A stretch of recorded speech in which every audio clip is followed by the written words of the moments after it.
ये रासायनिक अभिक्रिया नहीं है जबकि ये है, क्यों है भाई, है ना। ऐसा क्या आ रहा है दोनों में, है ना। देखो यार, है ना, सांस लेने की प्रक्रिया में ग्लूकोज जो होता है ये ऑक्सीजन के साथ अभिक्रिया करके ऊर्जा उत्पन्न करता है। जिन्होंने आपस में अभिक्रिया करके नया चीज़ बना दिया है, इन्हीं को क्या बोलते हैं, इन्हीं को बोलते हैं अभिकारक। और जो नई चीज़ बन रही है उसको बोलते हैं उत्पाद। हेलो हेलो हेलो, क्या हाल चाल। तो देखो यार, आज मैं शुरू कर रहा हूँ आपके आरंभ बैच का लेक्चर नंबर 1। लेक्चर नंबर 1 जो है नहीं, चैप्टर नंबर 1 का फर्स्ट लेक्चर रहेगा। आप देखो यार, इससे पहले कि मैं लेक्चर शुरू करूँ मैं आपको बता दूं कि आरंभ बैच में हम क्लास 10th की साइंस कंप्लीट पढ़ने वाले हैं, बिल्कुल बेसिक से लेकर एडवांस तक। हम वो सभी चैप्टर इस बैच में पढ़ेंगे, है ना, जो आपकी एनसीईआरटी में दिए गए हैं। मतलब आप किसी भी बोर्ड से हैं, चाहे आप सीबीएसई बोर्ड से हैं, चाहे आप बिहार बोर्ड से हैं, चाहे आप यूपी बोर्ड से हैं, अगर आपके पास क्लास 10th की साइंस की एनसीईआरटी है हिंदी मीडियम में, तो आप ये बैच ज्वाइन कर सकते हैं। आप ये बैच ज्वाइन करने के बाद, है ना, साइंस की जो सारी टेंशन है मुझ पे छोड़ दो। मैं आपको सारे टॉपिक्स, है ना, एकदम बेसिक से लेके एडवांस तक जितनी भी चीज़ें यहाँ पे सब बिल्कुल क्लियर करने वाला हूँ। कहीं भी कोई आपको दिक्कत नहीं आएगी। पीडीएफ में नोट्स भी आपको प्रोवाइड कर दिए जाएंगे। साथ ही साथ जब चैप्टर खत्म हो जाएगा तो उसके ऊपर हम इंपॉर्टेंट क्वेश्चंस PYQs भी देखेंगे। साथ ही साथ इस साल किस तरह के क्वेश्चन पूछे जा सकते हैं, किस चैप्टर से, किस टॉपिक से, वो भी हम देखेंगे, है ना। तो ये जो चैप्टर रहेगा, किसी भी चैप्टर की आप बात कर लो, वो एक ही लेक्चर में एंड हो जाएगा ऐसा नहीं है ना। हर चैप्टर के कुछ लेक्चर्स होंगे, नंबर ऑफ लेक्चर्स, है ना। जैसे कि इस चैप्टर का आज हम पहला लेक्चर देख रहे हैं। चैप्टर का नाम है रासायनिक अभिक्रिया और समीकरण। तो चलो इसको समझते हैं पहले। लेक्चर नंबर 1 में हम बहुत ज़्यादा डिटेल में नहीं जाएंगे, सारे टॉपिक्स कवर नहीं करेंगे। कुछ टॉपिक्स हैं जो हमें समझने हैं, लेकिन जो भी चीज़ मैं आपको समझाऊंगा यकीन मान के चलो आपको समझ में आ जाएगी। ठीक है, बस आपका ध्यान यहाँ होना चाहिए। चलिए शुरुआत करते हैं। पहले समझते हैं रासायनिक अभिक्रियाएं क्या होती हैं। ठीक है, तो रासायनिक अभिक्रियाओं की बहुत ही सिंपल सी डेफिनेशन है सर, ये आपने बहुत बार पढ़ी भी होगी, कि जब एक या एक से अधिक पदार्थ आपस में मिलकर नए पदार्थ या फिर नए पदार्थों का निर्माण करते हैं तो इस प्रक्रिया को रासायनिक अभिक्रिया कहते हैं, है ना। जैसे अगर यहाँ से समझ में ना आया हो तो मैं आपको एक बहुत ही सिंपल सा एग्जांपल देता हूँ, है ना। मान लो आपके पास हाइड्रोजन गैस है, ऑक्सीजन गैस है, इनका रिएक्शन कराया तो आपको क्या मिला, आपको मिल गया वाटर, है ना। ये गैसियस फॉर्म में, गैसियस फॉर्म में, वो लिक्विड फॉर्म में। अभी है ना स्टेट नहीं लिख रहा कि अवस्था क्या है, वो हम बाद में देख लेंगे। अभी पहले बेसिक चीज़ समझो, मैं जो समझाना चाहता हूँ उसको समझो, है ना। एक जगह मैंने ये लिखा है और एक जगह मैंने यहाँ पे लिखा मान लो पानी, है ना। ध्यान से देखना, मैंने यहाँ पे लिखा पानी प्लस चीनी, पानी प्लस चीनी, है ना। और इसने क्या बना दिया, शरबत बना दिया। अब मुझे बताओ कि क्या ये समीकरण जो भी मैंने लिखी है रासायनिक समीकरण है या फिर रासायनिक अभिक्रिया को रिप्रेजेंट करती है? नहीं, ये रासायनिक अभिक्रिया नहीं है जबकि ये है, क्यों है भाई, है ना। ऐसा क्या आ रहा है दोनों में, है ना। देखो यार, यहाँ पर दो अलग अलग पदार्थ मिलकर जो एक नया पदार्थ बना रहे हैं। जो यहाँ पे नया पदार्थ बोल रहे हैं ना, उस नए पदार्थ का मतलब है कि जो उसके गुण धर्म है ना वो बिल्कुल अलग होने चाहिए उनसे भी जिनसे वो मिलकर बना है।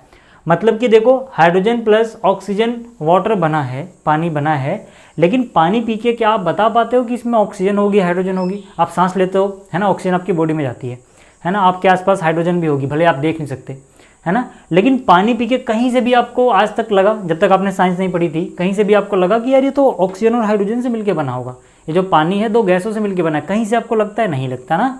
यानी कि वो बिल्कुल ही नया पदार्थ है, उसके जो गुण धर्म है वो बिल्कुल उन चीज़ों से अलग है जिनसे वो मिलकर बन रहा है। लेकिन अगर मैं यहाँ पे बात करूँ, पानी और चीनी शरबत, है ना, मीठा शरबत, तो आपने अगर पानी में चीनी मिलाया और शरबत बना तो शरबत पी के आप बता दोगे यार इसमें मिठास है, चीनी डली होगी, है ना। यानी कि इसके अंदर चीनी के गुण भी पाए जा रहे हैं, है ना। इसको आप पी के बता दोगे यार इस तो पानी भी मिला है इसमें, है ना, इसमें पानी भी है।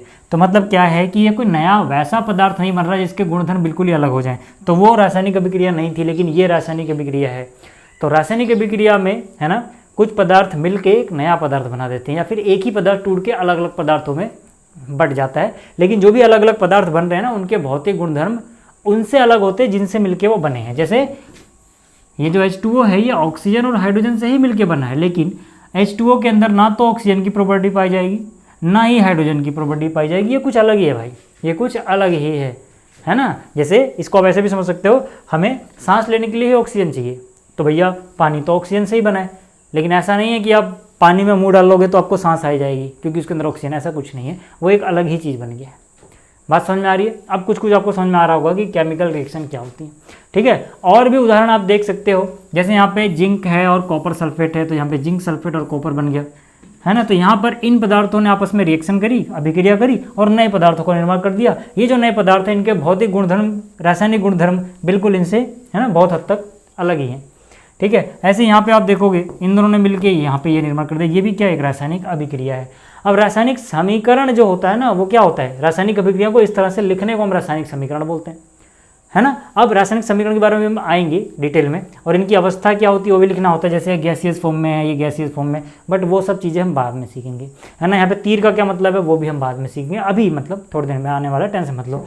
फिलहाल आपको ये समझ में आ गया। हाँ, आप में से कुछ बच्चे सोच सकते हैं कि यार देखो यहाँ पर भी एक से ज़्यादा लोग हैं, यहाँ पर भी एक से ज़्यादा लोग हैं, यहाँ पर भी एक से ज़्यादा लोग हैं, लेकिन सर ने तो यहाँ लिखा है कि एक पदार्थ से भी रासायनिक अभिक्रिया हो सकती है, ऐसा कैसे, तो उसका उदाहरण देख लो यार, है ना। जैसे आपके पास है CaCO3, कैल्शियम कार्बोनेट, इसको आपने हीट कर दिया सर, इसको आपने गर्म कर दिया, बस हीट कर दिया, तो पता है क्या होगा, ये कैल्शियम ऑक्साइड और कार्बन डाइऑक्साइड में ब्रेक हो जाएगा भाई।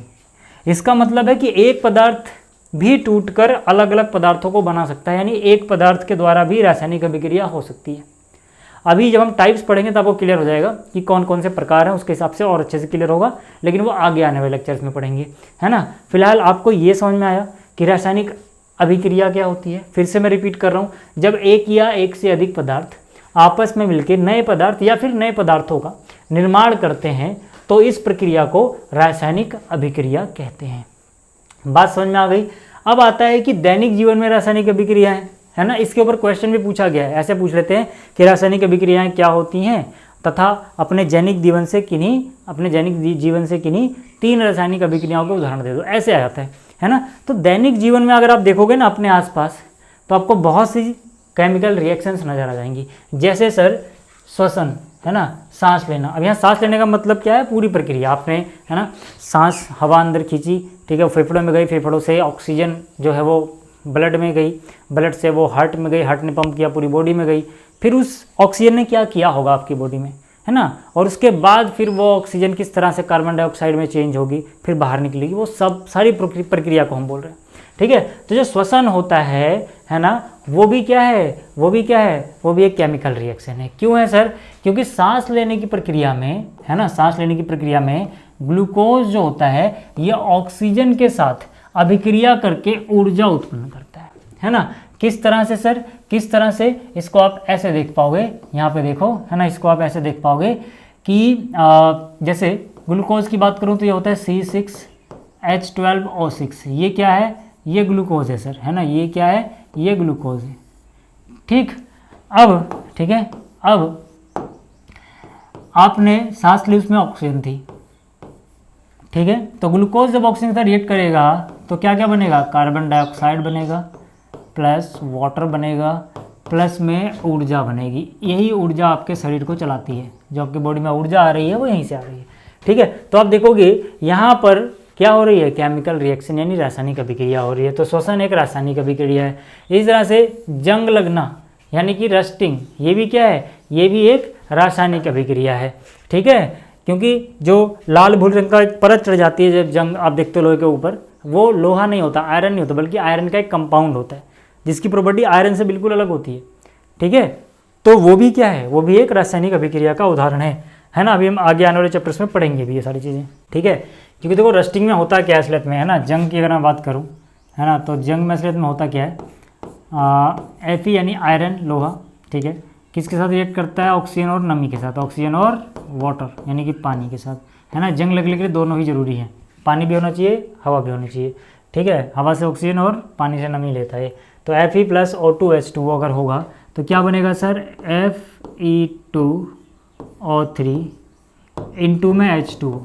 अब डिपेंड करता है H2O के कितने अणु हैं, ठीक है, वो डिपेंड करता है कि यहाँ पर, है ना, कितना वाटर से रिएक्ट कर रहा है। मैं बहुत सिंपल लिख रहा हूँ ये, ठीक है, अभी बैलेंस नहीं कर रहा मैं। तो यहाँ पे अगर आप देखोगे ना, तो ये जो चीज़ आपको नज़र आ रही है ना, यही क्या है भाई, यही क्या है, यही जंग है, यही क्या है, यही है जंग जो आप देखते हो रस्ट लगा होता है, ठीक है, लोहे पे। तो ये भी क्या है, ये भी एक रासायनिक अभिक्रिया है। ठीक है, जलना सर, जलना यानी कंबस्शन क्या है, रासायनिक अभिक्रिया है। ठीक है, पाचन, जो खाना पचता है उसके दौरान भी भोजन का टूटना, टूट जाकर निकलना होता है, ये भी क्या है, ये भी क्या है, रासायनिक अभिक्रिया है। ठीक है, तो ये दैनिक जीवन से कुछ रासायनिक अभिक्रियाएं थी, पेपर में पूछ लेते हैं तो आपको याद होनी चाहिए। ठीक है, अब समझते हैं रासायनिक समीकरण यानी केमिकल इक्वेशन का क्या मतलब होता है। तो केमिकल इक्वेशन जैसे कि आपको यहाँ पे दिख रहा है Mg+O2 MgO, ये केमिकल इक्वेशन है ना। C+O2 है ना, क्या बनेगा, CO2, ये भी क्या है, केमिकल इक्वेशन है। केमिकल इक्वेशन मतलब कि ये कोई केमिकल रिएक्शन हुई, कोई रासायनिक अभिक्रिया हुई, उस रासायनिक अभिक्रिया को आपने ऐसे सूत्रों की मदद से या प्रतीकों की मदद से दिखा दिया, है ना। जैसे कार्बन का प्रतीक है, ये ऑक्सीजन गैस का सूत्र है, कार्बन डाइऑक्साइड का सूत्र है ना। तो उस मदद से आपने दिखाया कि भाई कार्बन ने ऑक्सीजन रिएक्ट करके कार्बन डाइऑक्साइड बनाया है। या फिर मैग्नीशियम का देखो सिंबल है, ये प्रतीक है Mg, है ना। ये O2 ऑक्सीजन गैस का सूत्र है, MgO मैग्नीशियम ऑक्साइड का सूत्र है। तो आपने यहाँ पे दिखाया कि मैग्नीशियम और ऑक्सीजन रिएक्शन कर रहे हैं तो मैग्नीशियम ऑक्साइड बन रहा है। इस तरह से दिखाने को क्या बोला जाता है, इस तरह से रिप्रेजेंट करने को क्या बोला जाता है कि आपने ये रासायनिक समीकरण लिख दिया है जो किसी रासायनिक अभिक्रिया को दर्शाता है। ठीक है, तो रासायनिक समीकरण की परिभाषा क्या होती है, बहुत सिंपल सी, कि रासायनिक अभिक्रिया को प्रतीकों और सूत्रों की सहायता से व्यक्त करने को रासायनिक समीकरण कहते हैं। फिर से मैं बोल रहा हूँ, रासायनिक समीकरण किसे कहते हैं, रासायनिक अभिक्रिया को प्रतीकों और सूत्रों की सहायता से व्यक्त करने को रासायनिक समीकरण कहते हैं। जैसे यहाँ पर आप प्रतीक और सूत्र की मदद से एक रासायनिक अभिक्रिया को दिखा रहे हो, जिसमें आपने क्या बोला है कि भाई मैग्नीशियम और ऑक्सीजन आपस में रिएक्ट करेंगे तो मैग्नीशियम ऑक्साइड बनेगा। ये मैग्नीशियम का सिंबल है, प्रतीक है, ये O2 का है, और MgO मैग्नीशियम ऑक्साइड का। ठीक है, याद रखना जब हम ऐसे शब्दों में लिखते हैं, तो इस समीकरण का एक अलग से नाम होता है शब्द समीकरण, है ना। इसका नाम क्या होता है, इसका नाम होता है शब्द समीकरण, है ना। और यहाँ पर ये जो समीकरण है ये प्रतीकों द्वारा दिखाया गया है ना, फॉर्मूले द्वारा दिखाया गया है। क्लियर होगी बात। अभी मैं बैलेंसिंग पे नहीं जा रहा, बैलेंसिंग जब हम पढ़ रहे होंगे वो अगला लेक्चर होगा, जिसमें हम पढ़ेंगे कि भाई जो समीकरण है वो बैलेंस होना चाहिए, संतुलित समीकरण होना चाहिए। पर वो क्या होता है, कैसे करते हैं, वो सब हम अगले लेक्चर में डिस्कस कर लेंगे, क्यों करते हैं वो भी। ठीक है, सब मैं आपको अगले लेक्चर में बताऊंगा। फिलहाल अभी जो हमें अगला टॉपिक पढ़ना है वो है अभिकारक और उत्पाद, यानी कि रिएक्टेंट्स एंड प्रोडक्ट का क्या मतलब होता है। ठीक है, तो यार रिएक्टेंट एंड प्रोडक्ट का क्या मतलब होता है, आप ऐसा समझ सकते हो कि जब भी कोई अभिक्रिया होगी, है ना, जैसे यहाँ पे है H2 और O2 मिलके क्या बना रहे हैं, H2। अब ये जो दो लिखा है इसको बोलिए बैलेंस करने के लिए लिखा है, संतुलित करने के लिए। तो यहाँ पे H2 और O2 ने आपस में मिलके अभिक्रिया की होगी तभी तो H2O बना होगा। तो जो लोग मिलके यानी जो प्रारंभ में थे, है ना, जो प्रारंभ में थे अभिक्रिया के, जिन्होंने आपस में अभिक्रिया करके नया चीज़ बना दिया है, इन्हीं को क्या बोलते हैं, इन्हीं को बोलते हैं अभिकारक। और जो नई चीज़ बन रही है उसको बोलते हैं उत्पाद, है ना। तो बहुत सिंपल सी डेफिनेशन आएगी कि रासायनिक अभिक्रिया में, ठीक है, रासायनिक अभिक्रिया में भाग लेने वाले प्रारंभिक पदार्थों को अभिकारक कहते हैं। प्रारंभिक पदार्थ मतलब प्रारंभ में जो आपस में रिएक्शन कर रहे हैं, है ना। तो यहाँ से हम बोल सकते हैं ये वे पदार्थ हैं जो रासायनिक अभिक्रिया में शामिल होते हैं और प्रतिक्रिया के दौरान नए पदार्थों में परिवर्तित हो जाते हैं।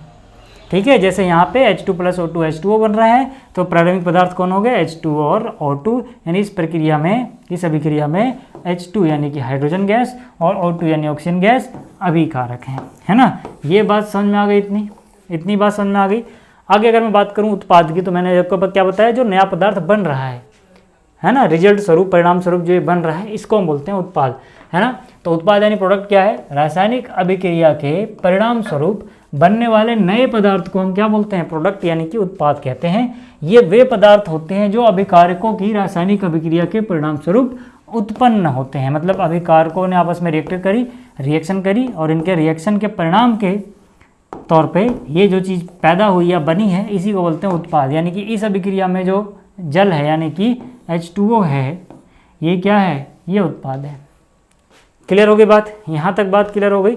चलिए इसके बाद हम बात करते हैं तीर का क्या मतलब होता है। जैसे कि आप यहाँ पे देख पा रहे थे, ये रिएक्शन में देखो ये तीर नज़र आ रहा है ना। इससे पहले जो ये रिएक्शन थी इसमें भी आप देखोगे तीर नज़र आ रहा है, यहाँ पर भी देखोगे तीर नज़र आ रहा है। इससे पहले भी हमने यहाँ पे तीर देखा था, या फिर यहाँ पे देखो तीर देखा था, है ना। अब ये तीर आपको एकल तीर भी देखने को मिल सकता है इस तरह से, या फिर आपको दोहरे तीर भी देखने को मिल सकते हैं इस तरह से। अब ये एकल तीर क्या होता है, दोहरा तीर होता है, और तीर का मतलब ही क्या होता है इसकी बात कर लेते हैं। देखो यार, जो तीर होते हैं ना वो क्या बताते हैं कि किस डायरेक्शन में अभिक्रिया हो रही है। अभिक्रिया की दिशा या डायरेक्शन क्या मतलब हो गया, अभिक्रिया की दिशा का मतलब हुआ कि उत्पाद किस तरफ बन रहा है, कौन से लोग मिल के बना रहे हैं और किस तरफ क्या बन रहा है। जिस तरफ बनेगा उस तरफ उसकी डायरेक्शन मानी जाती है ना। जैसे कि यहाँ पे मान लो H2 और O2 आपस में रिएक्ट किए और बना क्या, H2O, तो मतलब ये दोनों अभिकारक हैं, ये उत्पाद है, तो अभिकारक से उत्पाद की ओर ये इशारा करेगा तीर, यानी तीर का सिरा हमेशा कहाँ होता है, प्रोडक्ट की तरफ, उत्पाद की तरफ। तो ये बताता है कि डायरेक्शन ये वाली है इसकी, कि ये दोनों पहले मिले और फिर ये बना, तो ये डायरेक्शन है। शुरुआत यहाँ से हुई, इस तरफ चल रहा है। समझ में आ गया तीर का मतलब, एकल तीर का मतलब समझ में आया है ना। तो यहाँ पर वही लिखा हुआ है कि रासायनिक समीकरण में जो तीर होता है इसका पहली बात तो विशेष महत्व है। तीर का जो सिरा होता है, जो नोक होती है सर, है ना, यानी कि ये चीज़ तीर का जो सिरा होता है यानी नोक होती है, ये हमेशा प्रोडक्ट की ओर होता है, यानी उत्पाद की ओर होता है, और ये अभिक्रिया के होने की दिशा को दर्शाता है। बात समझ में आ गई है ना। अब दो तरह के तीर हैं, जैसे कि एकल तीर और दोहरा तीर। एकल तीर का मतलब है कि अभिक्रिया एक ही दिशा में पूरी हो रही है, अभिक्रिया एक ही दिशा में पूरी हो रही है, मतलब यहाँ पर कोई था, यहाँ पर कोई था, दो लोग थे, दो लोगों ने मान लो इस डायरेक्शन में कुछ बनाया, अब एक बनाया, दो बनाया, वो अलग बात है, तो लेकिन इसी डायरेक्शन में बन रहा है, मतलब ये लोग मिलके ये बना रहे हैं, ठीक है। तो एक ही दिशा में अभिक्रिया पूरी हो रही है, तो यहाँ पे एकल तीर रहेगा। दोहरे तीर का क्या मतलब होता है, दोनों डायरेक्शन में अभिक्रिया हो सकती है। मान लो है ना कि यहाँ पर ऐसे था कुछ, ठीक है, इन्होंने मिलके ये बनाया और ये वाला मिलके इनको भी बना सकता है, तो अब क्या हो जाएगा, अब ये कुछ ऐसा हो जाएगा, ठीक है, ये कुछ ऐसा हो जाएगा। हो सकता है यहाँ पे कुछ और भी हो, इन दोनों मिलके ये बना, उन दोनों मिलके ये भी बना सकते हैं। तो ये भी डायरेक्शन में अभिक्रिया हो रही है, ये भी डायरेक्शन में अभिक्रिया हो रही है, दोनों डायरेक्शन में अभिक्रिया हो रही थी। तो ऐसे को हम कैसे दिखाएंगे, डबल एरो से दिखाएंगे। इस तरह से डबल एरो होने चाहिए वो, है ना। डबल एरो कभी भी आप यहाँ पे ऐसा मत बनाना मेरे भाई, ठीक है, ये ऐसा आता है। क्लियर हो गई बात, इतनी बात क्लियर हो गई, इतनी बात क्लियर हो गई है ना, कि यहाँ पे दोनों डायरेक्शन, दोनों तरफ रिएक्टेंट है, दोनों तरफ उत्पाद है, प्रोडक्ट है, ठीक है। चलो अब आगे चल लेते हैं। अगर इतना आपको समझ में आ गया हो तो कुछ एक्सपेरिमेंट दिए गए हैं। अब ये जो एक्सपेरिमेंट दिए गए हैं ना इस चैप्टर में, इनको हल्के मत लेना, क्योंकि ये बहुत इंपॉर्टेंट है आसान आसान सही।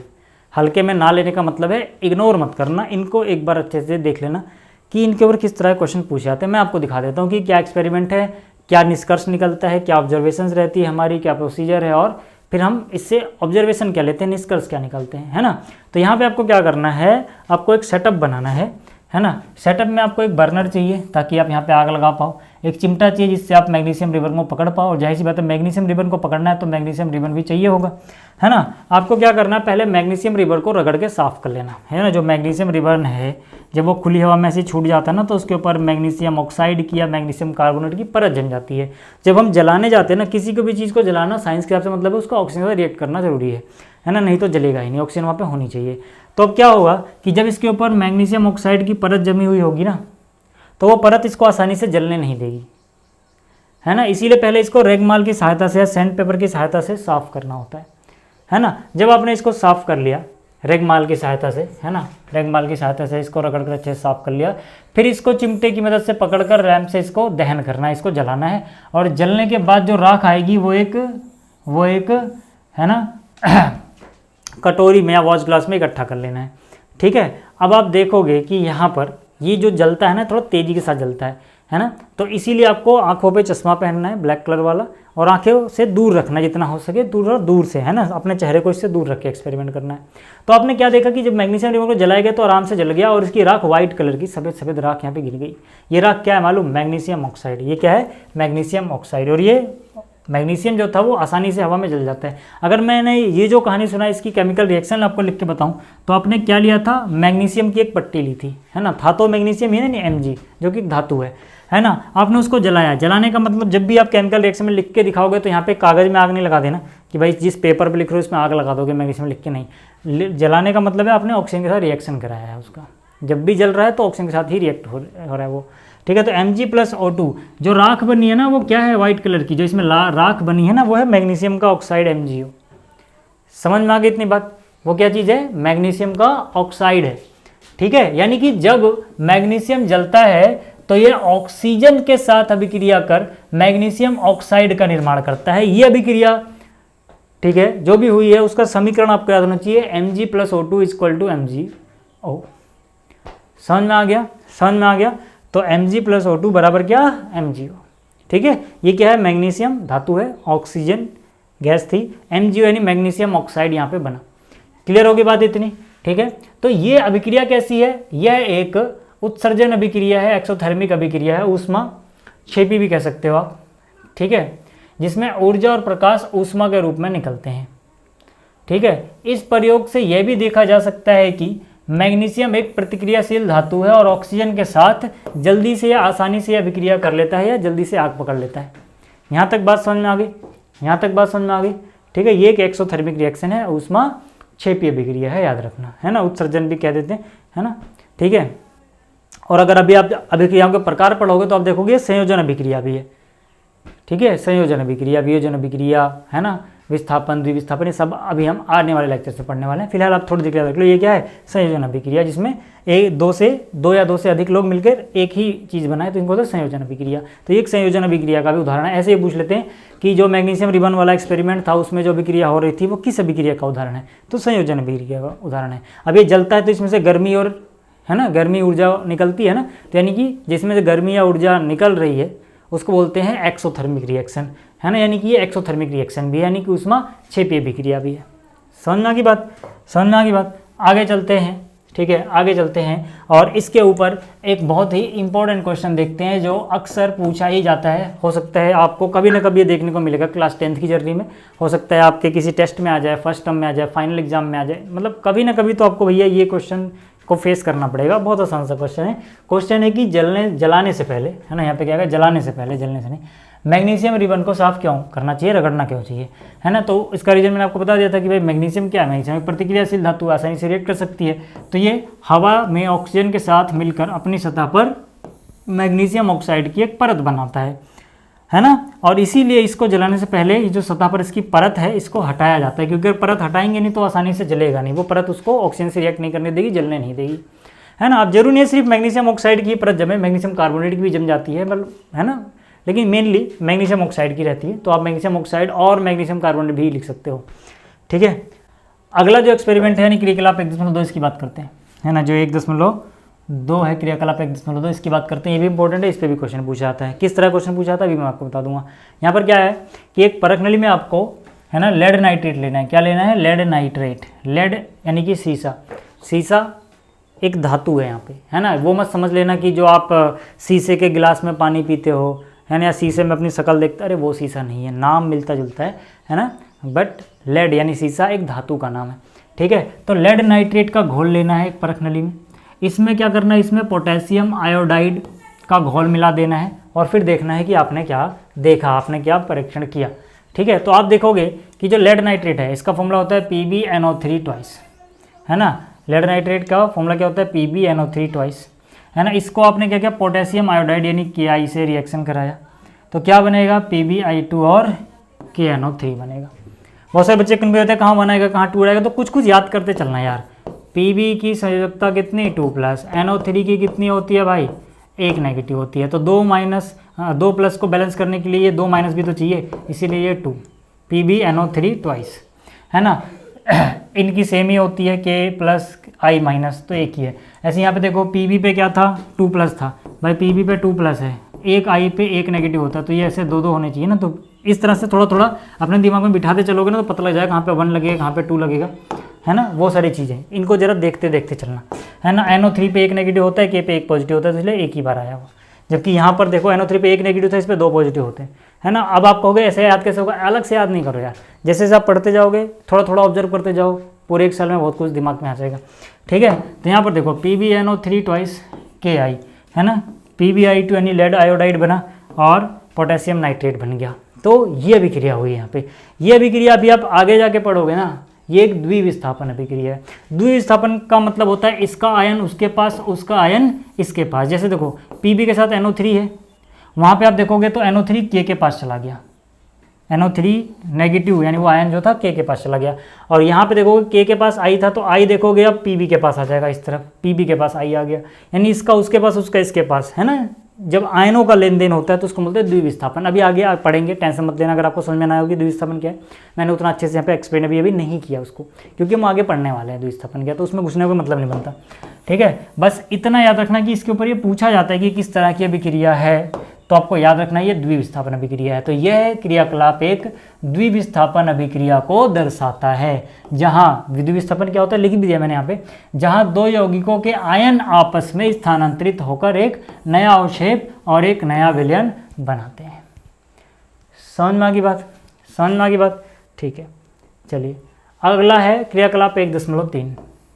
क्रियाकलाप 1.3 में क्या करना है भाई, आपको सल्फ्यूरिक एसिड या कोई और एसिड लेना है, यहाँ पे उसमें जिंक के दाने डाल देना है। कहने का मतलब है धातु और है ना अम्ल की अभिक्रिया यहाँ पे देखी जा रही है। तो जैसे आपने सल्फ्यूरिक अम्ल लिया, जिंक डाला, है ना, तो ये दोनों रिएक्शन करेंगे और एक गैस उत्सर्जित होगी, वो है हाइड्रोजन गैस। कौन सी गैस है, हाइड्रोजन गैस। तो इसके बारे में अगर हम देखें तो हमने जिंक को HCl है ना, या फिर सल्फ्यूरिक अम्ल भी डाल सकते हो, H2SO4 भी इसकी जगह ले सकते हो, H2SO4 है ना, ये भी आप ले सकते हो, रिएक्शन एक ही जैसी होगी, है ना। जिंक में चाहिए डालो चाहे H2SO4 डालो, है ना। जैसे वहाँ पे H2SO4 है, यहाँ पे मैं लिख देता हूँ या, है ना, तनु या HCl भी आप ले सकते हो, है ना। जैसे मैंने जो रिएक्शन लिख दी वो HCl में लिख दिए, ठीक है।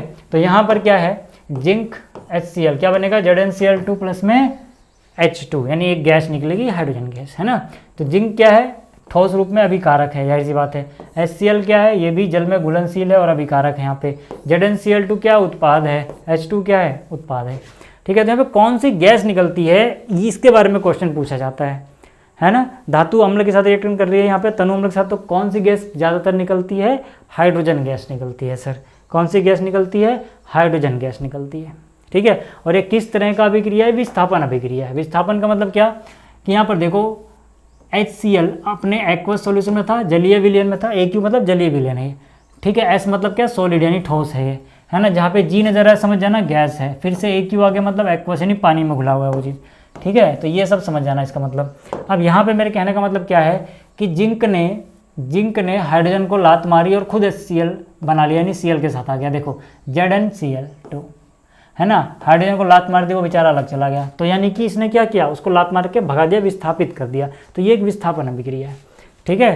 तो यानी जस्ता, जिसे हम जिंक भी कहते हैं, जस्ता हाइड्रोक्लोरिक अम्ल के बीच में एक विस्थापन अभिक्रिया यहाँ पे हो रही है, डिस्प्लेसमेंट रिएक्शन होती है। अभी हम टाइप्स ऑफ रिएक्शन पढ़ेंगे तो आपको और अच्छे समझ में आ जाएगा, ठीक ना, अगले आने वाले लेक्चर्स में, ठीक है। इसमें क्या होता है, इसमें हाइड्रोक्लोरिक अम्ल के हाइड्रोजन को विस्थापित कर दिया जाता है जिंक के द्वारा, ठीक है। और क्या क्या निर्माण होता है, जिंक क्लोराइड का निर्माण होता है और हाइड्रोजन गैस का निर्माण होता है। बात समझ में आ गई, ठीक है। अच्छा, इसमें एक और चीज़ पूछ लेते हैं कि हम हाइड्रोजन गैस को कैसे पता लगाएंगे कि हाइड्रोजन गैस है। हाइड्रोजन गैस की एक खास बात होती है ना, कि जब इसके पास जलती हुई मोमबत्ती लाओ तो पट पट की पॉप साउंड के साथ या फट फट की आवाज़ के साथ जलती है। समझ में आ गया। तो इसी एक्सपेरिमेंट में क्या करा सकता है कि यहाँ पर इसको, है ना, इसमें एक नली बांध दी जाए और यहाँ पे एक सोप सोल्यूशन रख दिया जाए, उसमें डुबो दिया। सोप सोल्यूशन मतलब साबुन का घोल। अब होगा क्या, जब ये गैस यहाँ पे साबुन के घोल में जाएगी तो बुलबुले बनेंगे। अब बुलबुले क्यों बनाना जरूरी है, ताकि वो गैस पता लगे हमें कहाँ है, ऐसे दिखाई तो देगी नहीं। जैसी गैस बाहर निकलेगी, हवा में मिक्स हो जाएगी, तो एक्सपेरिमेंट उतने अच्छे से नहीं हो पाएगा। लेकिन अगर ये बुलबुलों के अंदर इकट्ठा हो गई, तब आप जलती हुई तीली आपको पता है बुलबुलों के पास ले जाओगे, बुलबुलों के अंदर वो सारी गैस एक जगह इकट्ठा है, तो एक्सपेरिमेंट ज़्यादा अच्छे से होगा, है ना। तो फटफट की आवाज़ के साथ अगर जल रही है तो समझ जाना कि ये क्या है, हाइड्रोजन गैस, ठीक है। अभी हम चैप्टर नंबर 2 में भी इसका टेस्ट पढ़ेंगे, मतलब ये जो चीज़ है सोप सॉल्यूशन वाली। खैर, इतनी बात अगर आपको समझ में आ गई है ना, इतनी बात अगर आपको समझ में आ गई है तो अब आगे चलते हैं। और अगला जो अपना टॉपिक है या क्वेश्चन है वो क्या है कि हम कब कह सकते हैं कि एक रासायनिक अभिक्रिया हुई है या हुई होगी।